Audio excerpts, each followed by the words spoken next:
جب انسان بہت زیادہ عاجزی کرتا ہے نا، بہت زیادہ عاجزی، تو پھر بھی اللہ مان جاتا ہے۔ جب وہ اس کے حضور بہت عجز کا اظہار کرتا ہے، بہت زیادہ عجز کا اظہار کرتا ہے، وہ ڈر جاتا ہے اس سے۔ وَلِمَنْ خَافَ مَقَامَ رَبِّهِ جَنَّتَانِ، فرمایا جو میرے سامنے کھڑے ہونے سے ڈرے گا میں اسے 2 جنتیں عطا کروں گا۔ حضرت بابا فرید الدین مسعود گنج شکر بابا صاحب رحمۃ اللہ علیہ فرماتے ہیں کہ ایک نیک نوجوان تھا، دن کو روزہ رکھتا، رات کو نماز پڑھتا، پر اللہ سے ڈرتا پھر بھی بہت ہی زیادہ تھا، بڑا ہی ڈرتا تھا۔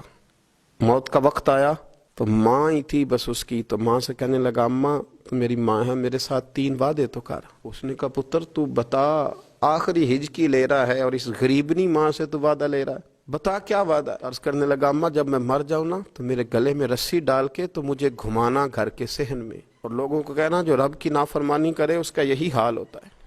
یہ اعلان کرنا جو اللہ کے نافرمان ہوں ان کا یہی اشر کیا جانا چاہیے۔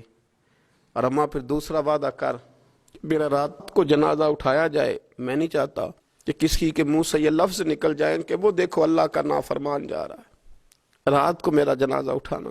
اور اماں تیسرا میرے ساتھ وعدہ کر کہ لوگ مجھے دفن کر کے آ جائیں گے تو میری قبر پہ چلی جائے گی۔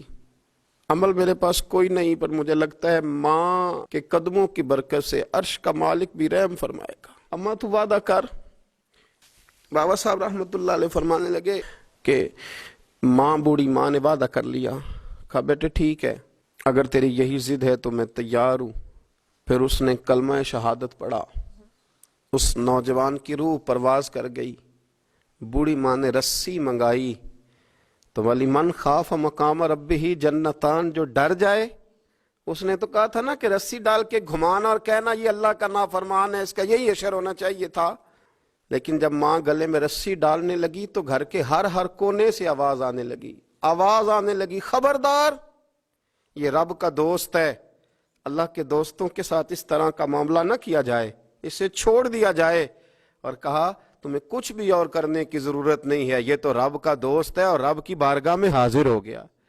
کوئی بندہ کہے گا کہ یہ تو ایک بابا فرید کا سنایا ہوا واقعہ ہے، سنیے، بخاری میں حدیث ہے، نبی پاک صلی اللہ علیہ وسلم نے فرمایا، حضرت ابو ہریرہ رضی اللہ تعالیٰ عنہ راوی ہیں، حضور فرماتے ایک شخص مرنے لگا تو اپنے بچوں سے کہنے لگا کہ میں جب مر جاؤں تو مجھے جلا دینا، اور پھر میرے جلے ہوئے وجود کو پیس دینا، پھر مجھے ہوا میں اڑا دینا۔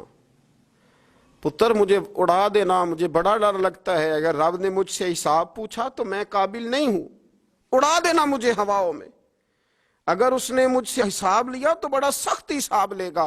حضور فرماتے ہیں، بخاری میں موجود ہے، اس کے بچوں نے اسی طرح کیا، اس کے مرنے کے بعد اسے جلایا، ہوا میں اڑا دیا۔ اللہ کے محبوب فرماتے ہیں رب کریم نے حکم دیا زمین کو کہ اس کے ذرات کو جمع کرو، زمین نے ذرے جمع کیے، خدا نے حکم دیا تو اس کا وجود پھر سے اسی شکل میں آیا۔ تو رب کریم نے فرمایا یہ جو تو نے وصیت کی تو کیوں کی؟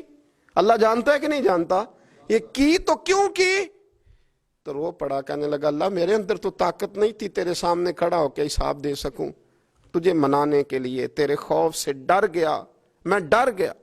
اگرچہ ہمارے بزرگوں نے لکھا ہے کہ آج یہ وصیت کرنا، اس رنگ میں یہ طرز اختیار کرنا درست نہیں، لیکن آپ غور فرمائیے کہ نبی پاک علیہ السلام فرماتے ہیں جب اس نے کہا نا اللہ تجھ سے ڈر کے یہ کیا، تو رب کریم نے فرمایا جا پھر میں نے تیری مغفرت کر دی، کیونکہ اللہ کو پتہ تھا یہ دل سے بات کر رہا ہے۔